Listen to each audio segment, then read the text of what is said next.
پاکستان اور سعودی عرب کی سالانہ دو طرفہ تجارت 4 ارب 75 کروڑ ڈالرز ریکارڈ کی گئی ہیں۔ پاکستان کی سعودی عرب کے لیے برآمدات کم اور درآمدات زیادہ رہیں۔ دو طرفہ تجارت مالی سال 2025-26 میں 0.27% کم ہوئی۔ مزید جانیں گے ڈان نیوز کے نمائندے طاہر شیرانی سے۔ طاہر بتائیے۔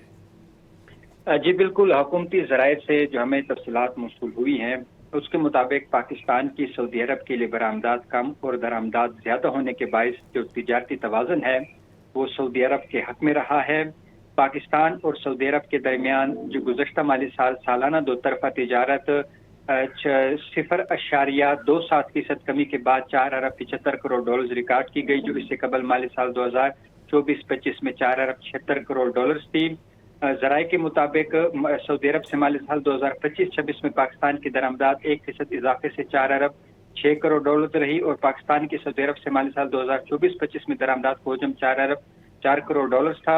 اسی طرح اگر ہم برآمدات کی بات کریں تو سعودی عرب کے لیے مالی سال 2025-26 میں پاکستان کی برآمدات 5% کمی کے بعد 68 کروڑ 70 لاکھ ڈالر رہی، جبکہ مالی سال 2024-25 میں پاکستان کی سعودی عرب کے لیے برآمدات ہے وہ 72 کروڑ 40 لاکھ ڈالر رہی تھی۔ پاکستان سعودی عرب سے زیادہ تر پیٹرولیم مصنوعات اور پیٹروکیمیکل جو مصنوعات ہیں وہ درآمدات کرتا ہے۔ جی بہت شکریہ طاہر شیرانی ان تفصیلات کے لیے۔